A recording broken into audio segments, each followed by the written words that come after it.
നമസ്കാരം, ആനന്ദ് ഇന്റർനാഷണൽ ന്യൂസിലേക്ക് സ്വാഗതം. പ്രധാന വാർത്തകൾ.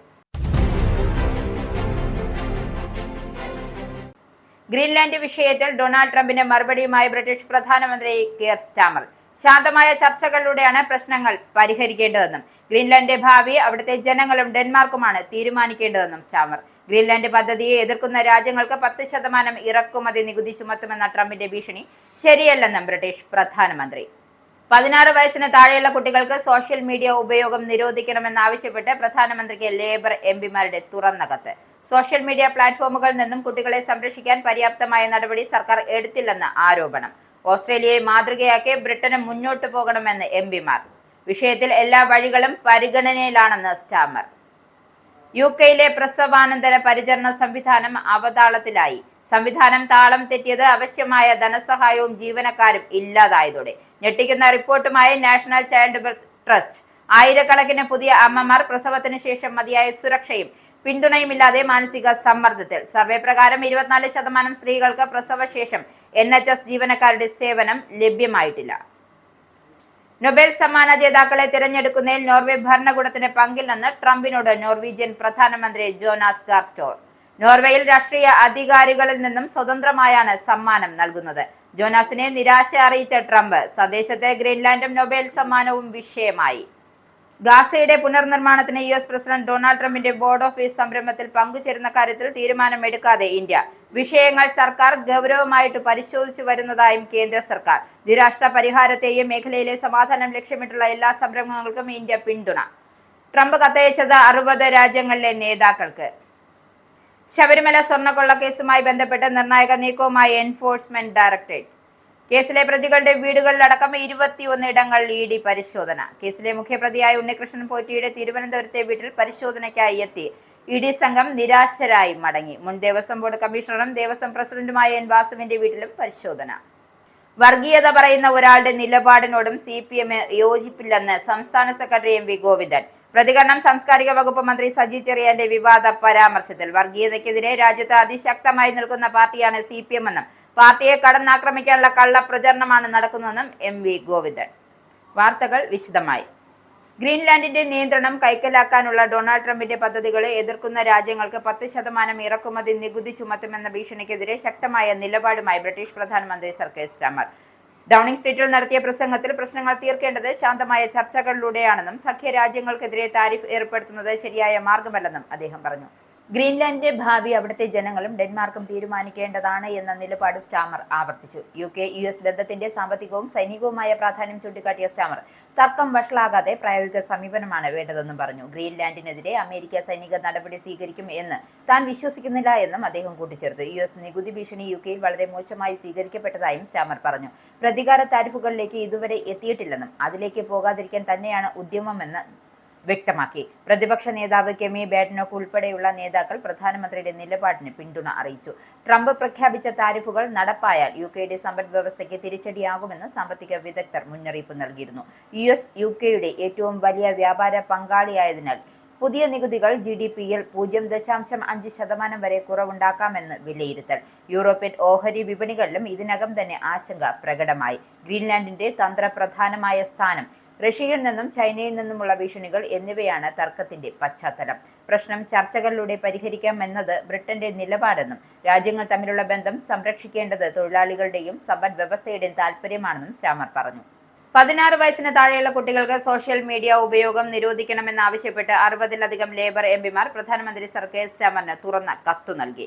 നിയന്ത്രണമില്ലാത്തതും കടുത്ത ആസക്തി ഉളവാക്കുകയും ചെയ്യുന്ന സോഷ്യൽ മീഡിയ പ്ലാറ്റ്ഫോമുകളിൽ നിന്നും കുട്ടികളെ സംരക്ഷിക്കാൻ തുടർച്ചയായ സർക്കാരുകൾ പര്യാപ്തമായ നടപടിയെടുത്തിട്ടില്ല എന്ന് കത്തിലെ മുഖ്യ ആരോപണം.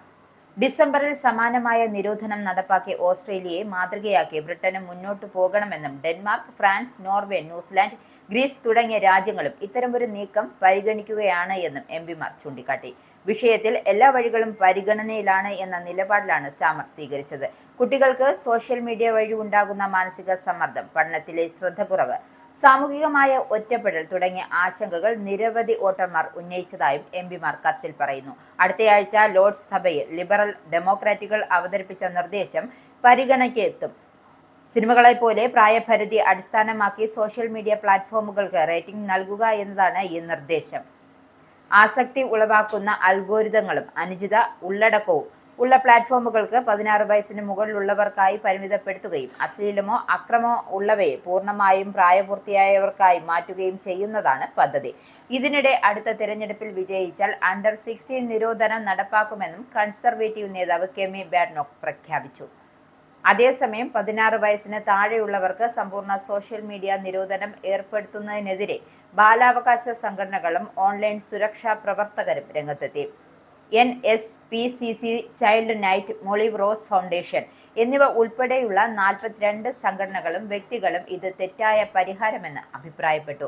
നിരോധനം കുട്ടികൾക്ക് വ്യാജ സുരക്ഷാബോധം സൃഷ്ടിക്കുകയും അപകടങ്ങൾ മറ്റ് ഓൺലൈൻ മേഖലകളിലേക്ക് മാറാൻ ഇടയാക്കുമെന്നും അവർ മുന്നറിയിപ്പ് നൽകി. നിലവിലുള്ള നിയമങ്ങൾ കർശനമായി നടപ്പാക്കുകയും പ്രായാനുസൃതമായ അപകടകരമായ ഫീച്ചറുകൾക്ക് തെളിവധിഷ്ഠിത നിയന്ത്രണങ്ങൾ ഏർപ്പെടുത്തുകയുമാണ് വേണ്ടതെന്നും അവർ ആവശ്യപ്പെട്ടു. ഓൺലൈൻ ഉള്ളടക്കങ്ങൾ കണ്ടതിനെ തുടർന്ന് ആത്മഹത്യ ചെയ്ത മൊളി റസലിന്റെ പിതാവും സാമൂഹിക പ്രവർത്തകനുമായ ഇയാൻ റസൽ നിരോധനം പ്രത്യാഘാതങ്ങൾ സൃഷ്ടിക്കുമെന്നും നിലവിലെ നിയമങ്ങൾ ശക്തമായി നടപ്പാക്കണമെന്നും പറഞ്ഞു. UK-യിലെ പ്രസവാനന്തര പരിചരണ സംവിധാനം ഗുരുതരമായ പിന്നോക്കം പോകുന്നുവെന്ന് national child birth trust report. ആവശ്യമായ ധനസഹായവും ജീവനക്കാരും ഇല്ലാത്തതിനാൽ ആയിരക്കണക്കിന് പുതിയ അമ്മമാർ പ്രസവത്തിനു ശേഷം മതിയായ സുരക്ഷയും പിന്തുണയുമില്ലാതെ മാനസിക സമ്മർദ്ദത്തിലാണെന്ന് റിപ്പോർട്ട്. 2000 പുതിയതും ഗർഭിണികളുമായ മാതാപിതാക്കളെ ഉൾപ്പെടുത്തി നടത്തിയ സർവേയിൽ 24% സ്ത്രീകൾക്ക് പ്രസവശേഷം സ്ഥിരമായ NHS ജീവനക്കാരുടെ സഹായം ലഭിച്ചിട്ടില്ലെന്ന് റിപ്പോർട്ടിൽ വ്യക്തമാക്കുന്നു. സർവേയിൽ പങ്കെടുത്തവരിൽ 87% സ്ത്രീകൾക്കും ഇടയ്ക്കെങ്കിലും അമിത സമ്മർദ്ദം അനുഭവപ്പെട്ടു എന്ന വിവരം റിപ്പോർട്ടിൽ ചൂണ്ടിക്കാണിക്കുന്നു. 22% പേർ എപ്പോഴും തന്നെ മാനസികമായി തളർന്ന അവസ്ഥയിലാണ് എന്നും ഗുരുതരമായ വിലയിരുത്തലും റിപ്പോർട്ടിലുണ്ട്. 62% സ്ത്രീകൾക്ക് ഏകാന്തത അനുഭവപ്പെടുന്നതായും 12% പേർക്ക് അതിഗുരുതരമായ പ്രശ്നങ്ങൾ സൃഷ്ടിക്കുന്നതായും കണ്ടെത്തിയിട്ടുണ്ട്. ഗർഭിണികളായ സ്ത്രീകളിൽ 59% പേർ സ്വന്തം മാനസികാരോഗ്യത്തെക്കുറിച്ച് ആശങ്കപ്പെടുന്നതായും റിപ്പോർട്ടിൽ പറയുന്നു. ഇത്തരമൊരു അവസ്ഥ ഉണ്ടാകാൻ പാടില്ല എന്ന് വിദഗ്ധർ മുന്നറിയിപ്പ് നൽകി. NCT chief executive Anchal മക്കോണവിൽ UK-യിലെ Matritva പരിചരണ സംവിധാനം സുരക്ഷിതത്വവും കരുണ ഉള്ളതുമായ സേവനം നൽകുന്നതിൽ പരാജയപ്പെടുകയാണ് എന്ന് പറഞ്ഞു. ലേബർ MP മിഷേൽ വെൽഷ് റിപ്പോർട്ടിനെ വളരെ ആശങ്കാജനകമെന്ന് വിശേഷിപ്പിച്ചു. ഇതിനിടെ ആരോഗ്യ സെക്രട്ടറി വെസ്റ്റ് റേറ്റിംഗ് നവജാത പരിചരണത്തെക്കുറിച്ചും സമഗ്ര പരിശോധനയ്ക്ക് ഉത്തരവിട്ടു കഴിഞ്ഞു. സ്ത്രീകൾക്ക് പ്രസവശേഷം ശാരീരികവും മാനസികവുമായ പിന്തുണ ഉറപ്പാക്കുമെന്നും സർക്കാർ അറിയിച്ചു. അസമത്വങ്ങളും പ്രശ്നങ്ങളും ഉടൻ പരിഹരിക്കണമെന്നും റിപ്പോർട്ടിൽ ശക്തമായി ആവശ്യപ്പെട്ടു. ഇംഗ്ലണ്ടും വെയിൽസും ഉൾപ്പെടുന്ന മേഖലയിലെ സ്വകാര്യവൽക്കരണത്തിന് ശേഷം ജലവിതരണത്തിൽ ഏറ്റവും വലിയ പരിഷ്കാരങ്ങൾ നടപ്പാക്കാൻ സർക്കാർ തയ്യാറെടുക്കുന്നു. അറിയിപ്പില്ലാതെ പരിശോധന, MOT പരിശോധന പോലെ സ്ഥിരമായ വിലയിരുത്തൽ, ഗൃഹോപകരണങ്ങൾക്ക് നിർബന്ധിത ജലക്ഷമതാ ലേബലുകൾ എന്നിവയാണ് പുതിയ നടപടികൾ. മോശം പ്രവർത്തനം കാഴ്ചവെക്കുന്ന ജല കമ്പനികൾക്കെതിരെ ശക്തമായ നടപടികൾ ഉണ്ടാകും എന്ന് പരിസ്ഥിതി സെക്രട്ടറി എമ്മ റെയ്നാൾഡ് വ്യക്തമാക്കി. മലിനീകരണം, ചോർച്ച, ജലവിതരണ തടസ്സം എന്നിവ വർദ്ധിച്ചതിനെ തുടർന്നാണ് സർക്കാർ നടപടി. വാട്ടർ കമ്പനികൾ സ്വന്തം പ്രവർത്തനം വിലയിരുത്തുന്ന സംവിധാനം പാളിയതായും നിയന്ത്രണ സംവിധാനങ്ങൾ അടക്കം മുഴുവൻ ഘടനയും പരാജയപ്പെട്ടതായും റെയ്നൾഡ്സ് പറഞ്ഞു. പുതിയ നിർദ്ദേശങ്ങൾ അനുസരിച്ച് ഓരോ വാട്ടർ കമ്പനിയെയും പ്രത്യേകം നിരീക്ഷിക്കാൻ പ്രത്യേക ടീമുകൾ രൂപീകരിക്കും. സ്മാർട്ട് മീറ്ററുകളും വാഷിംഗ് മെഷീൻ, ഡിഷ് വാഷർ തുടങ്ങിയ ഉപകരണങ്ങൾക്ക് ജലക്ഷമതാ ലേബലുകളും ഉപഭോക്താക്കൾക്ക് ഉപയോഗവും ചെലവും മനസ്സിലാക്കാൻ സഹായിക്കും. ഓഫേർട്ടിനു പകരം പുതിയ റെഗുലേറ്റർ വരാനും അതിന്റെ ഭാഗമായി ചീഫ് എഞ്ചിനീയർ പദവി സൃഷ്ടിക്കുവാനും സർക്കാർ തീരുമാനിച്ചിട്ടുണ്ട്. എന്നാൽ ഈ പരിഷ്കാരങ്ങൾ മതിയാകില്ല എന്നും പരിസ്ഥിതി സംഘടനകൾ വിമർശിച്ചു. ലാഭത്തിന് മുൻഗണന നൽകുന്ന സ്വകാര്യ മോഡൽ തുടരുന്നിടത്തോളം മലിനീകരണം അവസാനിക്കില്ല എന്നും ക്യാമ്പയിൻമാർ വിമർശനം ഉന്നയിച്ചിട്ടുണ്ട്. 2024 മാത്രം 36 ലക്ഷം മണിക്കൂറിലധികം അസംസ്കൃത മലിനജലം നദികളിലേക്കും കടലിലേക്കും ഒഴുകിയതായും കണക്കുകൾ വ്യക്തമാക്കുന്നു. കഴിഞ്ഞ വർഷം ജലവിതരണത്തിലെ തടസ്സം 8%, മലിനീകരണ സംഭവങ്ങൾ 27% വർദ്ധിച്ചു. ശരാശരി വാട്ടർ ബിൽ 123 പൗണ്ട് വരെ ഉയർന്നതോടെ ഉപഭോക്തൃ അസന്തുഷ്ടി കൂടുകയും ചെയ്തു. പുതിയ നിക്ഷേപങ്ങൾ വഴി നദികളുടെ അവസ്ഥ മെച്ചപ്പെടുമോ എന്നതാണ് ഇനി ജനങ്ങളുടെ പ്രധാന പ്രതീക്ഷ. കെന്റിലെ മേഡ്സ്റ്റോൺ നഗരത്തെയും പരിസര ഗ്രാമങ്ങളെയും കടുത്ത കുടിവെള്ളക്ഷാമം ബാധിച്ചു. ഏകദേശം 4500 വീടുകളിൽ വെള്ളവിതരണം തടസ്സപ്പെട്ടതായി സൗത്ത് ഈസ്റ്റ് വാട്ടർ അറിയിച്ചു. ഞായറാഴ്ച രാവിലെ മുതലാണ് നിരവധി ഉപഭോക്താക്കൾക്ക് വെള്ളം ലഭിക്കാതായത്. പ്രശ്നം രൂക്ഷമായതോടെ അധികൃതർ അടിയന്തര നടപടികൾ സ്വീകരിച്ചു.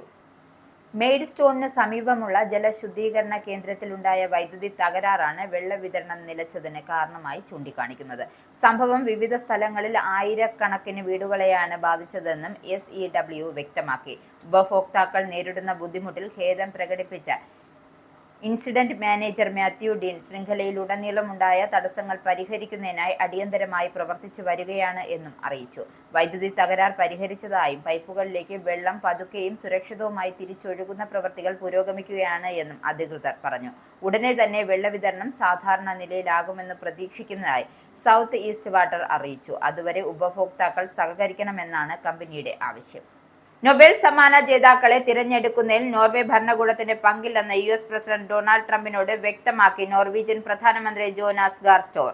നോർവേയിലെ രാഷ്ട്രീയ അധികാരികളിൽ നിന്നും സ്വതന്ത്രമായാണ് സമ്മാനം നൽകുന്നതെന്നും തിങ്കളാഴ്ച പുറത്തിറക്കിയ പ്രസ്താവനയിൽ അദ്ദേഹം വ്യക്തമാക്കി. ഞായറാഴ്ച ഉച്ചയോടെ ട്രംപിൽ നിന്നും തനിക്ക് ഒരു സന്ദേശം ലഭിച്ചതായും സ്റ്റോർ സ്ഥിരീകരിച്ചു. ഗ്രീൻലാൻഡ് പിടിച്ചെടുക്കാനുള്ള തന്റെ നീക്കം നൊബേൽ സമാധാന സമ്മാനം ലഭിക്കാത്തതിലുള്ള നിരാശയുമായി ബന്ധപ്പെട്ടിരിക്കുന്നു എന്നും ട്രംപ് ടെക്സ്റ്റ് സന്ദേശത്തിൽ പറഞ്ഞതായും സ്റ്റോർ വ്യക്തമാക്കി. നൊബേൽ സമ്മാനം സ്വതന്ത്രമായ ഒരു നൊബേൽ കമ്മിറ്റിയാണ് നൽകുന്നതെന്നും നോർവീജിയൻ ഗവൺമെന്റ് അല്ലെന്നും പ്രസിഡന്റ് ട്രംപ് അടക്കമുള്ളവരോട് ഞാൻ വ്യക്തമാക്കിയിട്ടുണ്ട് എന്നും അദ്ദേഹം പ്രസ്താവനയിൽ പറഞ്ഞു. നോർവേ, ഫിൻലാൻഡ്, മറ്റ് യൂറോപ്യൻ രാജ്യങ്ങൾ എന്നിവയ്ക്കെതിരെ ഗ്രീൻലാൻഡ് വിഷയത്തിൽ തർക്കത്തെ തുടർന്ന് US തീരുവ വർദ്ധിപ്പിച്ചതിനെ എതിർത്ത് താനും ഫിൻലാൻഡ് പ്രസിഡന്റും ട്രംപിനെ ബന്ധപ്പെട്ടതിന് തൊട്ടു പിന്നാലെയാണ് ഈ സന്ദേശം ലഭിച്ചതെന്ന് നോർവീജിയൻ പ്രധാനമന്ത്രി പറഞ്ഞു. ട്രംപിന് അയച്ച സന്ദേശത്തിൽ സ്കാൻഡിനേവിയൻ നേതാക്കൾ സംഘർഷം ലഘൂകരിക്കാൻ അഭ്യർത്ഥിക്കുകയും തീരുവ ഭീഷണികളെക്കുറിച്ച് ചർച്ച ചെയ്യാൻ ട്രംപുമായി ഫോണിൽ നിർദ്ദേശിക്കുകയും ചെയ്തു.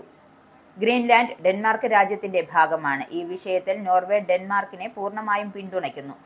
ആർട്ടിക് മേഖലയിൽ സുരക്ഷയും സ്ഥിരതയും വർദ്ധിപ്പിക്കുവാൻ നാറ്റോ ഉത്തരവാദിത്തത്തോടെ നടപടികൾ സ്വീകരിക്കുന്നതിനെയും ഞങ്ങൾ പിന്തുണയ്ക്കുന്നുവെന്നും സ്റ്റോർ കൂട്ടിച്ചേർത്തു. 8 യുദ്ധങ്ങൾ നിർത്തലാക്കിയതിന് നൊബേൽ സമാധാന സമ്മാനം നൽകാതിരിക്കാൻ നിങ്ങളുടെ രാജ്യം തീരുമാനിച്ചതിനാലും ഞാൻ ഇനി സമാധാനത്തെക്കുറിച്ച് ചിന്തിക്കുന്നില്ല. US-ന് നല്ലതും ശരിയായതുമായ കാര്യങ്ങൾ ശ്രദ്ധ കേന്ദ്രീകരിക്കുകയെന്നും ട്രംപ് അയച്ച സന്ദേശത്തിൽ ഇത്തരമൊരു കാര്യം ചൂണ്ടിക്കാട്ടുന്നു. ഫെബ്രുവരി 1 മുതൽ Denmark, Norway, Sweden, France, Germany, Britain, Netherland, Finland എന്നിവിടങ്ങളിൽ നിന്നുമുള്ള ഇറക്കുമതിക്ക് 10% തീരുവ ഏർപ്പെടുത്തുമെന്നും ഗ്രീൻലാൻഡ് വിഷയത്തിൽ US-ന് അനുകൂലമായ ഉടമ്പടി എത്തിയില്ലെങ്കിൽ ജൂൺ 1 മുതൽ നിരക്ക് 25% ഉയർത്തുമെന്നും ശനിയാഴ്ച ട്രംപ് ഭീഷണിപ്പെടുത്തിയിരുന്നു. ഗാസയുടെ പുനർനിർമ്മാണത്തിൽ US പ്രസിഡന്റ് ഡൊണാൾഡ് ട്രംപിന്റെ ബോർഡ് ഓഫ് പീസ് സംരംഭത്തിൽ പങ്കുചേരുന്ന കാര്യത്തിൽ ഇന്ത്യ ഇനിയും തീരുമാനമെടുത്തിട്ടില്ല. നിർദ്ദേശം സർക്കാർ പരിശോധിച്ചു വരികയാണെന്ന് ബന്ധപ്പെട്ട വൃത്തങ്ങൾ. സംരംഭത്തിൽ പങ്കുചേരാൻ ക്ഷണിക്കപ്പെട്ടതായി അധികൃതർ സമ്മതിച്ചു. ഒട്ടേറെ വിഷയങ്ങൾ ഉൾക്കൊള്ളുന്നതിനാൽ ഇത് പരിശോധിച്ചു വരികയാണെന്നും ബന്ധപ്പെട്ടവർ വ്യക്തമാക്കിയിട്ടുണ്ട്. 2 രാഷ്ട്രങ്ങളുടെയും പരിഹാരത്തെയും മേഖലയിലെ സമാധാനം ലക്ഷ്യമിട്ടുള്ള എല്ലാ സംരംഭങ്ങളെയും ഇന്ത്യ പിന്തുണയ്ക്കുന്നുവെന്നും അവർ കൂട്ടിച്ചേർത്തു. കഴിഞ്ഞ ആഴ്ച ട്രംപ് 60 രാജ്യങ്ങളിലെ നേതാക്കൾ ഇതു സംബന്ധിച്ച കത്ത് ലഭിച്ചിരുന്നു. ബോർഡ് ഓഫ് പീസ് ഗാസയിൽ സ്ഥിരം സമാധാനം കൊണ്ടുവരുന്നതിലും ലോകമെമ്പാടുമുള്ള സംഘർഷങ്ങൾ പരിഹരിക്കുന്നതിനും പുതിയതും ധീരവുമായ സമീപനം സ്വീകരിക്കുമെന്നാണ് വാഗ്ദാനം. US പ്രസിഡന്റിനെ ലോക നേതാവായി പ്രതിഷ്ഠിക്കുന്നതിലേക്ക് ഇത് നയിക്കും. പദ്ധതികളെക്കുറിച്ച് ഇന്ത്യക്ക് ഒട്ടേറെ ആശങ്കകളുണ്ട് എന്നും വൃത്തങ്ങൾ അംഗീകരിച്ചു. ഇങ്ങനെ മുന്നോട്ട് കൊണ്ടുപോയാൽ ചിലപ്പോൾ കശ്മീർ വിഷയത്തിൽ മറ്റു രാജ്യങ്ങൾ ഇടപെടാനുള്ള സാധ്യതയും നിലനിൽക്കുന്നുണ്ട്. 2025 മേയിൽ ഇന്ത്യയും പാകിസ്ഥാനും തമ്മിൽ നടന്ന 4 ദിവസത്തെ സംഘർഷം അവസാനിപ്പിക്കാൻ വെടിനിർത്തൽ ഏർപ്പെടുത്തിയെന്ന ട്രംപിന്റെ ആവർത്തിച്ചുള്ള അവകാശവാദങ്ങൾ ഇന്ത്യയെ ഏറെ അരോസരപ്പെടുത്തിയിട്ടുണ്ട്. അമേരിക്കൻ ടെക് വ്യവസായ എലോൺ മസ്ക് മിനസോട്ടയിൽ നിന്നുള്ള ഡെമോക്രാറ്റിക് കോൺഗ്രസ് അംഗം ഇൽഹാൻ ഒമറിനെതിരെ ഉന്നയിച്ച തട്ടിപ്പ് ആരോപണം രാഷ്ട്രീയ രംഗത്ത് വലിയ വിവാദമാകുന്നു. ഒമറിന്റെ ഭർത്താവ് ടിം മൈനിന്റെ സമ്പത്ത് 2023-ൽ $51,000 നിന്നും ഇന്ന് $3 കോടി ഉയർന്നു എന്ന ആരോപണം ചൂണ്ടിക്കാട്ടിയാണ് മസ്കിന്റെ പരാമർശം. ഫോക്സ് ന്യൂസ് പരിപാടിയെക്കുറിച്ച് കൊമേഡിയൻ ടിം യങ് പങ്കുവച്ച പോസ്റ്റ് റീപോസ്റ്റ് ചെയ്ത് മസ്ക് ഇൽഹാൻ ഒമർ തട്ടിപ്പ് നടത്തിയിട്ടുണ്ട് എന്നാണ് പ്രതികരിച്ചത്. ഈ കുറിപ്പ് സമൂഹ മാധ്യമങ്ങൾ വ്യാപകമായി പ്രചരിക്കുകയും അനുകൂല വിരുദ്ധ പ്രതികരണങ്ങൾ ഉയരുകയും ചെയ്തു. ചിലർ ആരോപണം ഉത്തരവാദിത്വമില്ലാത്തതാണെന്ന് വിമർശിച്ചപ്പോൾ മറ്റു ചിലർ അന്വേഷണം ആവശ്യപ്പെട്ടു. രാഷ്ട്രീയ ഉപദേഷ്ടാവായ ടിം മൈനറ്റും ഇൽഹാൻ ഒമറും 2020-ലാണ് വിവാഹിതരായത്. മൈനറ്റിന്റെ റോസ് ലേക്ക് ക്യാപിറ്റൽ എന്ന സ്ഥാപനമാണ് സമ്പത്ത് വർധനവിന് പിന്നിലെന്നാണ് ദമ്പതികളുടെ 2025 സാമ്പത്തിക വെളിപ്പെടുത്തലിൽ പറയുന്നത്. ഒമറിന്റെ വാർഷിക കോൺഗ്രസ് ശമ്പളം ഏകദേശം $1.74 ലക്ഷം. അതേസമയം 2018 മുതൽ ഒമറിന്റെ തിരഞ്ഞെടുപ്പ് പ്രചരണങ്ങൾ മൈനറ്റ് മുമ്പ് ജോലി ചെയ്തിരുന്ന ഈ സ്റ്റേറ്റ് ഗ്രൂപ്പിന് $28 ലക്ഷം നൽകിയിരുന്നതും വിമർശനങ്ങൾക്ക് ഇടയാക്കി. ഈ ഇടപാടുകൾ നിയമപരമാണെന്നും ഒമർ വിശദീകരിച്ചു എങ്കിലും സമ്പത്ത് പെട്ടെന്ന് ഉയർന്നതിന്റെ വ്യക്തമായ വിശദീകരണമല്ല എന്ന ആരോപണം തുടരുകയാണ്. മസ്കിന്റെ ആരോപണങ്ങൾ രാഷ്ട്രീയമായ പ്രേരിതമാണെന്നും വിമർശകർ ചൂണ്ടിക്കാട്ടുന്നു. അനുയായികൾ ഔദ്യോഗിക അന്വേഷണം വേണമെന്ന് ആവശ്യപ്പെടുകയാണ്. ഇനി പൗണ്ട്, യൂറോ, ഡോളർ, രൂപ ഇന്നത്തെ വിനിമയ നിരക്ക്. ഒരു പൗണ്ട് 122.30 ഇന്ത്യൻ രൂപ, ഒരു പൗണ്ട് 1.15 യൂറോ, ഒരു US ഡോളർ 91.01 ഇന്ത്യൻ രൂപ, ഒരു യൂറോ 106.20 ഇന്ത്യൻ രൂപ, ഒരു പൗണ്ട് 1.34 US ഡോളർ, ഒരു കനേഡിയൻ ഡോളർ 65.70 ഇന്ത്യൻ രൂപ. ഇനിയൊരു ഇടവേള.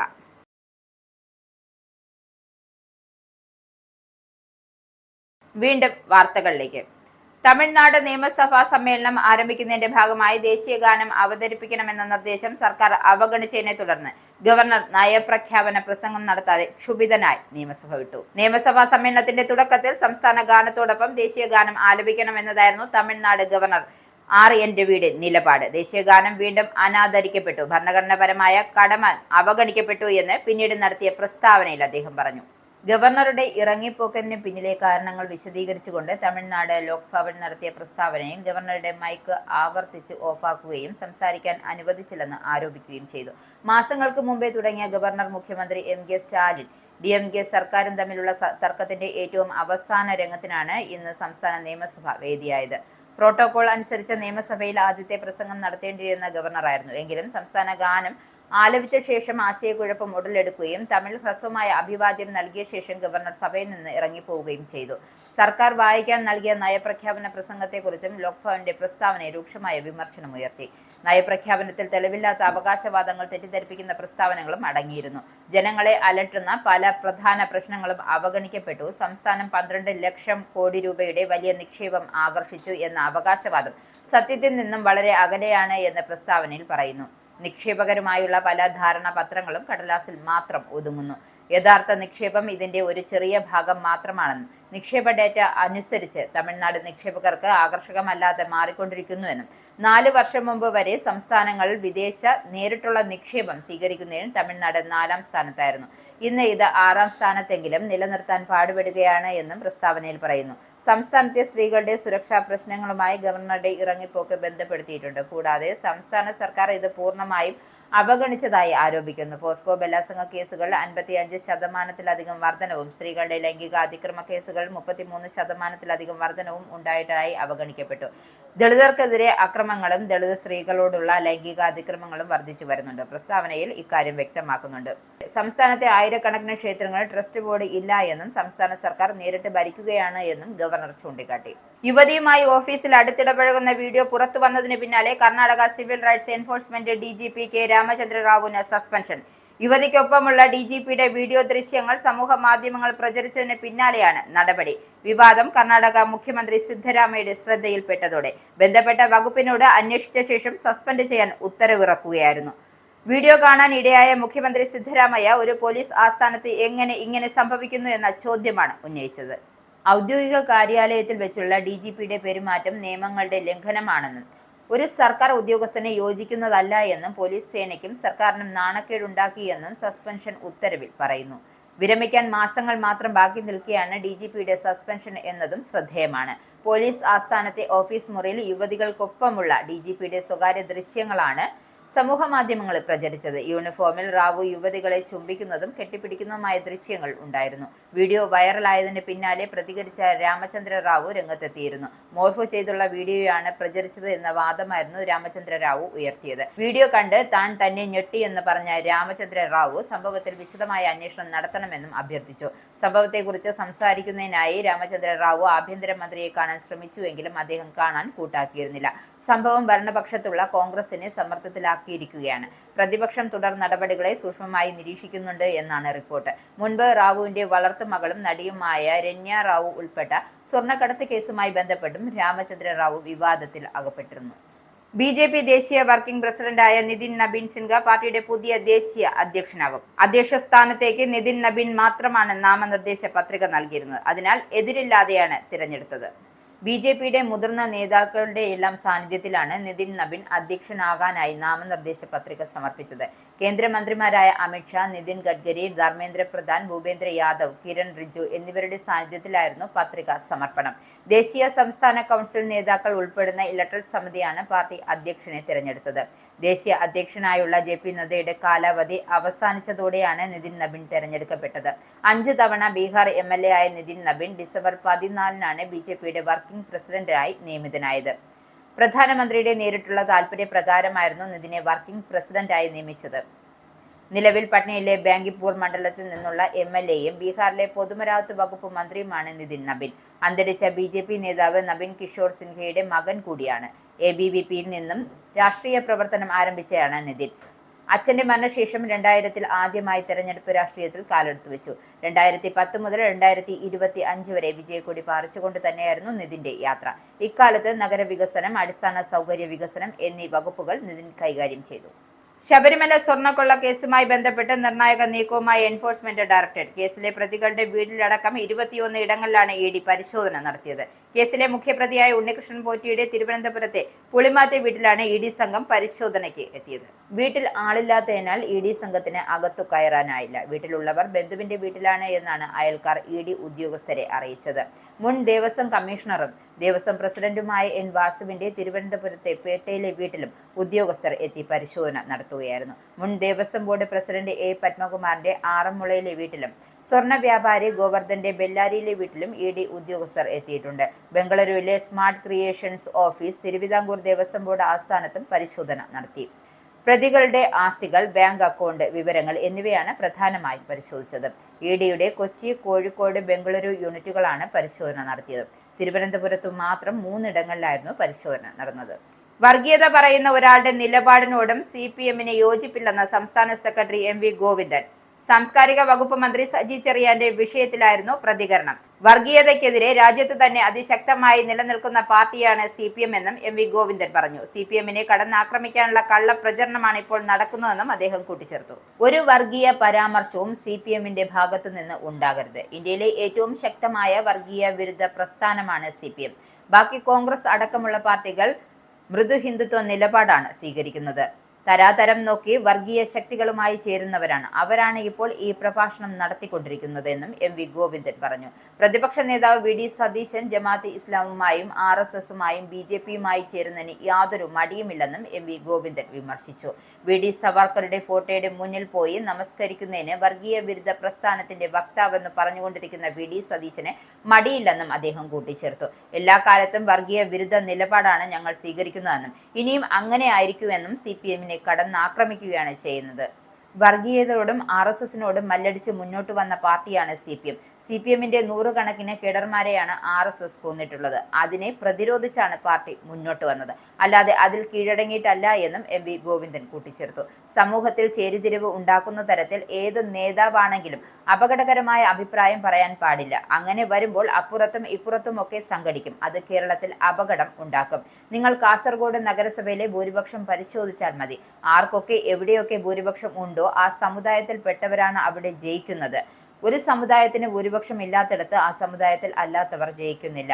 അങ്ങനെ ഒരു അവസ്ഥയിലേക്ക് കേരളം പോകണോ എന്ന് മന്ത്രി സജി ചെറിയാൻ വാക്കുകൾ വലിയ വിവാദങ്ങൾക്ക് വഴിവെച്ചിരുന്നു. പിന്നാലെ വാക്കുകൾ വളച്ചൊടിക്കപ്പെട്ടതാണ് എന്ന് ന്യായീകരിച്ച് മന്ത്രി രംഗത്തെത്തിയിരുന്നു. കോൺഗ്രസും വിവിധ മതസംഘടനകളും മന്ത്രിക്കെതിരെ രംഗത്തെത്തിയിട്ടുണ്ട്. രണ്ടാം പിണറായി സർക്കാരിന്റെ അവസാന നിയമസഭാ സമ്മേളനത്തിന് തുടക്കമായി. ഗവർണർ രാജേന്ദ്ര അർലേക്കറുടെ നയപ്രഖ്യാപനത്തോടെയായിരുന്നു നിയമസഭാ സമ്മേളനത്തിന് തുടക്കമായത്. പ്രസംഗത്തിൽ കേന്ദ്ര സർക്കാരിനെതിരായ വിമർശനങ്ങളും സംസ്ഥാന സർക്കാരിന്റെ വികസന നേട്ടങ്ങളും ഗവർണർ വായിച്ചു. 10 വർഷത്തെ സർക്കാരിന്റെ വികസന നേട്ടങ്ങൾ എണ്ണിപ്പറഞ്ഞ ഗവർണർ നവകേരളത്തെക്കുറിച്ചും പരാമർശിച്ചു. അതിദാരിദ്ര്യമുക്ത പദ്ധതി നേട്ടമായി എന്ന് ഗവർണർ പറഞ്ഞു. ജനം ആദ്യം എന്നതാണ് സർക്കാർ നയം. കേരളത്തിലെ ശിശുമരണ നിരക്ക് വികസിത രാജ്യങ്ങളെക്കാൾ കുറവാണ്. സാമ്പത്തിക മേഖലയിലൂടെ വളർച്ചയുടെ പ്രധാന ശക്തി തദ്ദേശ സ്ഥാപനങ്ങളാണ്. കേരളം വികസന പാതയിൽ കുതിക്കുകയാണ്. 10 വർഷം മികച്ച മുന്നേറ്റമാണ് ഉണ്ടായത്. ഇത് നിർണായക വർഷമാണെന്നും ഗവർണർ പറഞ്ഞു. തൊഴിലുറപ്പ് പദ്ധതിയിലെ കേന്ദ്ര പരിഷ്കരണത്തെക്കുറിച്ച് പരാമർശിച്ച ഗവർണർ തൊഴിലുറപ്പ് പദ്ധതി ഭേദഗതി തിരിച്ചടിയായി എന്നും പറഞ്ഞു. തൊഴിലുറപ്പ് പദ്ധതിയിലെ പുതിയ നിയമപ്രകാരം കേന്ദ്ര വിഹിതം കുറഞ്ഞു. പുതിയ പദ്ധതിയെക്കുറിച്ചുള്ള ആശങ്ക കേന്ദ്രത്തെ അറിയിച്ചിട്ടുണ്ട്. തൊഴിലുറപ്പ് പദ്ധതിയിൽ പഴയ രീതിയിൽ തുടരണമെന്നാണ് ഗവർണർ പറഞ്ഞു. കേരളത്തെ കേന്ദ്രം സാമ്പത്തികമായി ഞെരുക്കുകയാണ്. സംസ്ഥാന സർക്കാരിന് ലഭിക്കേണ്ട കേന്ദ്ര വിഹിതത്തിൽ ഗണ്യമായ കുറവുണ്ടായി. കൃത്യമായ കാരണങ്ങളില്ലാതെ സംസ്ഥാനത്ത് ലഭിക്കേണ്ട ഫണ്ടുകൾ കേന്ദ്രം തടഞ്ഞുവെച്ചു.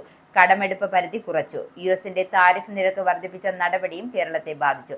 2500 കോടിയോളം രൂപയുടെ നഷ്ടമുണ്ടായി. മത്സ്യ, സ്പൈസ്, റബ്ബർ മേഖലകളെ ഇത് ബാധിച്ചു. GST വിഹിതങ്ങളിൽ കുറവുണ്ടായി. GST പരിഷ്കരണം സംസ്ഥാനത്തിന്റെ വരുമാനത്തിലെ കുറവിന് കാരണമായി. വായ്പാ പരിധി കേന്ദ്രം കുറച്ചതും തിരിച്ചടിയായി. വായ്പയിൽ 17,000 കോടി രൂപയുടെ വെട്ടിക്കുറവ് കേന്ദ്രം വരുത്തി. കേന്ദ്ര പദ്ധതിയിൽ കേരളത്തിന്റെ വിഹിതമായ 5,615.45 കോടി ഇനിയും കിട്ടാനുണ്ട്. സംസ്ഥാനത്തെ ധൂർത്തെന്ന ആരോപണം തെറ്റാണ്. സാമ്പത്തിക പ്രതിസന്ധിക്ക് കാരണം കേന്ദ്ര സാമ്പത്തിക നയമാണെന്നും ഗവർണർ വിശദീകരിച്ചു.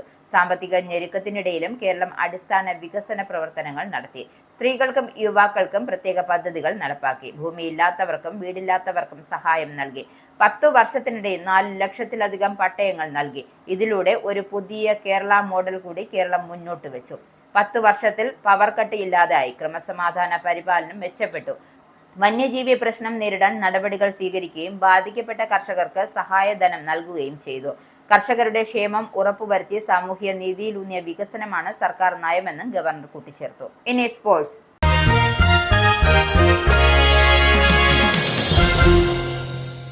ഇന്ത്യൻ ബാഡ്മിന്റൺ താരം സൈന നെഹ്വാൾ വിരമിച്ചു. കാൽമുട്ടിലെ പരുക്ക് കാരണം 2 വർഷമായി മത്സരങ്ങളിൽ നിന്നും വിട്ടുനിൽക്കുകയായിരുന്നു. കാൽമുട്ടിനേറ്റ പരുക്കും ശാരീരിക ബുദ്ധിമുട്ടുകളും കാരണമാണ് 35-ാം വയസ്സിലെ വിരമിക്കലിന് കാരണം. കഴിഞ്ഞ 2 വർഷമായി കടുത്ത മുട്ടുവേദനയെ തുടർന്ന് സൈന മത്സരങ്ങളിൽ നിന്നും വിട്ടുനിൽക്കുകയായിരുന്നു. കഠിനമായ ശാരീരിക പരിശീലനങ്ങൾ താങ്ങാൻ തന്റെ ശരീരത്തിന് ഇനി കഴിയില്ല എന്ന് വ്യക്തമാക്കിയാണ് സൈന വിരമിക്കൽ സ്ഥിരീകരിച്ചത്. 2012 ലണ്ടൻ ഒളിമ്പിക്സിലെ വെങ്കല മെഡൽ ജേതാവാണ്. ബാഡ്മിന്റണിലെ ലോക 1-ാം നമ്പർ പദവിയിലെത്തിയ ആദ്യ ഇന്ത്യൻ വനിതാ താരമാകാൻ സൈനയ്ക്ക് സാധിച്ചു. തന്റേതായ നിബന്ധനകളിലാണ് കായിക രംഗത്തേക്ക് വന്നതെന്നും ഇപ്പോൾ അതേ കാരണങ്ങളാണ് പോകുന്നതെന്നും സൈന പോഡ്കാസ്റ്റിൽ പറഞ്ഞു. അതിനാൽ തന്നെ വലിയ ഒരു ഔദ്യോഗിക പ്രഖ്യാപനത്തിന്റെ ആവശ്യമില്ലെന്ന് തോന്നിയെന്നും സൈന കൂട്ടിച്ചേർത്തു. 2023 സിംഗപ്പൂർ ഓപ്പണിലാണ് താരം അവസാനമായി മത്സരത്തിൽ പങ്കെടുത്തത്. തന്റെ മുട്ടിലെ തരുണാസ്ഥി പൂർണ്ണമായും നശിച്ചുവെന്നും തനിക്ക് ആർത്രൈറ്റിസ് ബാധിച്ചുവെന്നും സൈന വെളിപ്പെടുത്തി. മുമ്പ് 8 മുതൽ 9 മണിക്കൂർ വരെ പരിശീലിച്ചിരുന്നുവെങ്കിൽ ഇപ്പോൾ 2 മണിക്കൂറിൽ പരിശീലിക്കുമ്പോഴോ മുട്ടുവേദന കഠിനമാവുകയാണ് എന്നും താരം കൂട്ടിച്ചേർത്തു. 2016 റിയോ ഒളിമ്പിക്സിന് ഉണ്ടായ പരിക്കാണ് സൈനയുടെ കരിയറിൽ വലിയ ആഘാതമായി മാറിയത്. അതിനുശേഷം 2017 ലോക ചാമ്പ്യൻഷിപ്പിൽ വെങ്കലവും 2018 കോമൺവെൽത്ത് ഗെയിംസിൽ സ്വർണവും നേടിയിരുന്നു. 2 പതിറ്റാണ്ടോളം നീണ്ട സൈനയുടെ കരിയർ ബാഡ്മിന്റണിൽ ഇന്ത്യയിൽ കൂടുതൽ സ്വാധീനമുണ്ടാക്കുന്നതിനും നിർണായകമായിരുന്നു. പ്രധാന വാർത്തകൾ ഒരിക്കൽ കൂടി. ഗ്രീൻലാൻഡ് വിഷയത്തിൽ ഡൊണാൾഡ് ട്രംപിന് മറുപടിയുമായി ബ്രിട്ടീഷ് പ്രധാനമന്ത്രി കെയർ സ്റ്റാമർ. ശാന്തമായ ചർച്ചകളിലൂടെയാണ് പ്രശ്നങ്ങൾ പരിഹരിക്കേണ്ടതെന്നും ഗ്രീൻലാൻഡിന്റെ ഭാവി അവിടുത്തെ ജനങ്ങളും ഡെൻമാർക്കുമാണ് തീരുമാനിക്കേണ്ടതെന്നും സ്റ്റാമർ. ഗ്രീൻലാൻഡ് പദ്ധതിയെ എതിർക്കുന്ന രാജ്യങ്ങൾക്ക് 10% ഇറക്കുമതി നികുതി ചുമത്തുമെന്ന ട്രംപിന്റെ ഭീഷണി ശരിയല്ലെന്നും ബ്രിട്ടീഷ് പ്രധാനമന്ത്രി. 16 വയസ്സിന് താഴെയുള്ള കുട്ടികൾക്ക് സോഷ്യൽ മീഡിയ ഉപയോഗം നിരോധിക്കണമെന്നാവശ്യപ്പെട്ട് പ്രധാനമന്ത്രിക്ക് ലേബർ എംപിമാരുടെ തുറന്ന കത്ത്. സോഷ്യൽ മീഡിയ പ്ലാറ്റ്ഫോമുകളിൽ നിന്നും കുട്ടികളെ സംരക്ഷിക്കാൻ പര്യാപ്തമായ നടപടി സർക്കാർ എടുത്തില്ലെന്ന് ആരോപണം. ഓസ്ട്രേലിയയെ മാതൃകയാക്കി ബ്രിട്ടന് മുന്നോട്ടു പോകണമെന്ന് എംപിമാർ. വിഷയത്തിൽ എല്ലാ വഴികളും പരിഗണനയിലാണെന്ന് സ്റ്റാമർ. UK പ്രസവാനന്തര പരിചരണ സംവിധാനം അവതാളത്തിലായി. സംവിധാനം താളം തെറ്റിയത് അവശ്യമായ ധനസഹായവും ജീവനക്കാരും ഇല്ലാതായതോടെ. ഞെട്ടിക്കുന്ന റിപ്പോർട്ടുമായി നാഷണൽ ചൈൽഡ് ബർത്ത് ട്രസ്റ്റ്. ആയിരക്കണക്കിന് പുതിയ അമ്മമാർ പ്രസവത്തിന് ശേഷം മതിയായ സുരക്ഷയും പിന്തുണയുമില്ലാതെ മാനസിക സമ്മർദ്ദത്തിൽ. സർവേ പ്രകാരം 24% സ്ത്രീകൾക്ക് പ്രസവശേഷം NHS ജീവനക്കാരുടെ സേവനം ലഭ്യമായിട്ടില്ല. നൊബേൽ സമ്മാന ജേതാക്കളെ തിരഞ്ഞെടുക്കുന്നതിൽ നോർവേ ഭരണകൂടത്തിന് പങ്കില്ലെന്ന് ട്രംപിനോട് നോർവീജിയൻ പ്രധാനമന്ത്രി ജോനാസ് ഗാർ സ്റ്റോർ. നോർവേയിൽ രാഷ്ട്രീയ അധികാരികളിൽ നിന്നും സ്വതന്ത്രമായാണ് സമ്മാനം നൽകുന്നത്. ജോനാസിനെ നിരാശ അറിയിച്ച ട്രംപ് സന്ദേശത്തെ ഗ്രീൻലാൻഡും നൊബേൽ സമ്മാനവും വിഷയമായി. ഗാസയുടെ പുനർനിർമ്മാണത്തിന് US പ്രസിഡന്റ് ഡൊണാൾഡ് ട്രംപിന്റെ ബോർഡ് ഓഫ് പീസ് സംരംഭത്തിൽ പങ്കുചേരുന്ന കാര്യത്തിൽ തീരുമാനമെടുക്കാതെ ഇന്ത്യ. വിഷയങ്ങൾ സർക്കാർ ഗൗരവമായിട്ട് പരിശോധിച്ചു വരുന്നതായും കേന്ദ്ര സർക്കാർ. ദ്വിരാഷ്ട്ര പരിഹാരത്തെയും മേഖലയിലെ സമാധാനം ലക്ഷ്യമിട്ടുള്ള എല്ലാ സംരംഭങ്ങൾക്കും ഇന്ത്യ പിന്തുണ. ട്രംപ് കത്തയച്ചത് 60 രാജ്യങ്ങളിലെ നേതാക്കൾക്ക്. ശബരിമല സ്വർണ്ണക്കൊള്ള കേസുമായി ബന്ധപ്പെട്ട് നിർണായക നീക്കവുമായി എൻഫോഴ്സ്മെന്റ് ഡയറക്ടറേറ്റ്.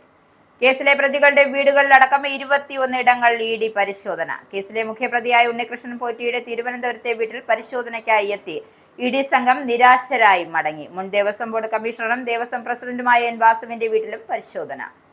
വർഗീയത പറയുന്ന ഒരാളുടെ നിലപാടിനോടും CPM യോജിപ്പില്ലെന്ന് സംസ്ഥാന സെക്രട്ടറി MV ഗോവിന്ദൻ. പ്രതികരണം സാംസ്കാരിക വകുപ്പ് മന്ത്രി സജി ചെറിയാന്റെ വിവാദ പരാമർശത്തിൽ. വർഗീയതയ്ക്കെതിരെ രാജ്യത്ത് അതിശക്തമായി നിൽക്കുന്ന പാർട്ടിയാണ് CPM എന്നും പാർട്ടിയെ കടന്നാക്രമിക്കാനുള്ള കള്ള പ്രചരണമാണ് നടക്കുന്നതെന്നും MV ഗോവിന്ദൻ. ഈ ബുള്ളറ്റിൻ സമാപിക്കുന്നു. നന്ദി, നമസ്കാരം.